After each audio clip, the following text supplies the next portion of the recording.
Okay, so next one is ophthalmology residency easy to get in? Okay, so surgery and surgery subfields are little competitive, but ophthalmology fortunately is not that competitive, and you can easily get a job if you have a very good CV.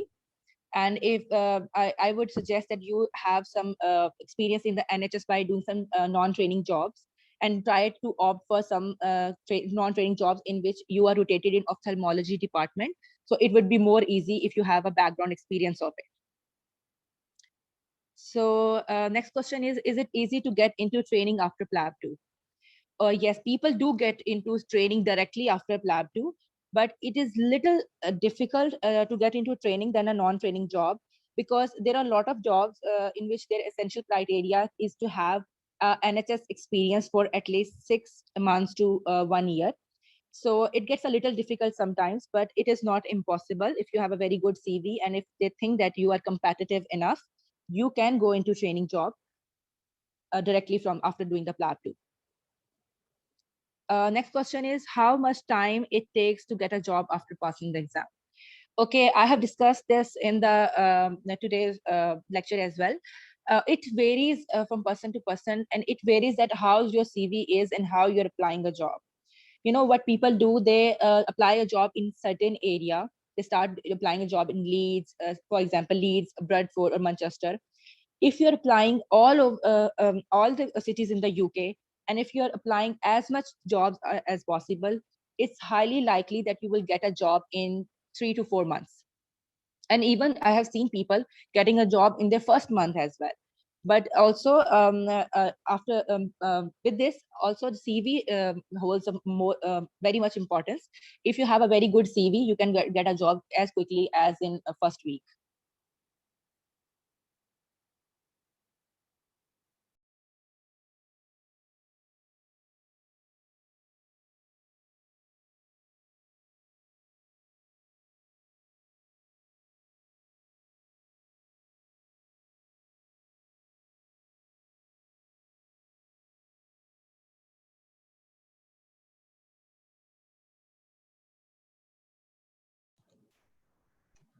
The next question is, can you please explain about non-training and training jobs? Yes, we certainly can. There are some non-training jobs and the training jobs. Training jobs include the foundation program and the residency training programs for each of the specialities. And the non-training programs, non-training jobs are sort of like the medical officer jobs that we have here in Pakistan. They are non-training jobs. The responsibility is less there, but you won't be having regular teaching sessions with your supervisors like they have in the training jobs.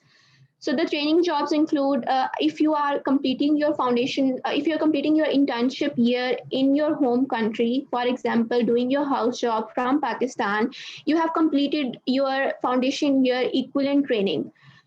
When you go to UK, you can go into the Foundation Year 2 standalone program. That means that you are only going to have to complete your Foundation Year 2 training. But there are ways of even bypassing that by completing a CREST form.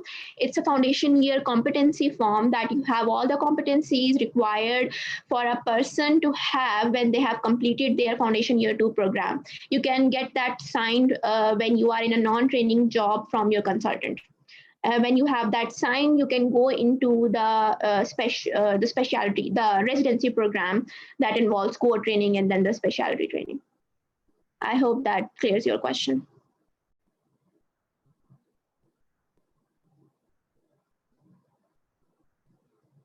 Actually, yes. Other than anesthesia, which is accepted by GMC as a postgraduate path, PLAB, after passing PLABs, after doing FCPS, you're gonna have to give PLABs.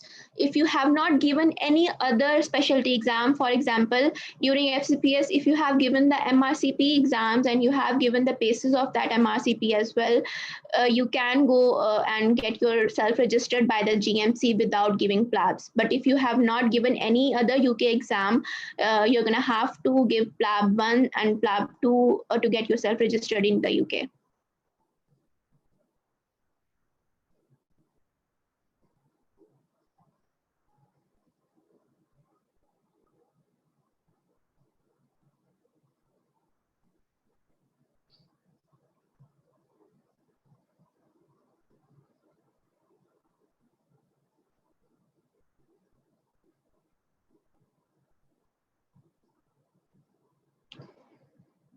I think this is all for today.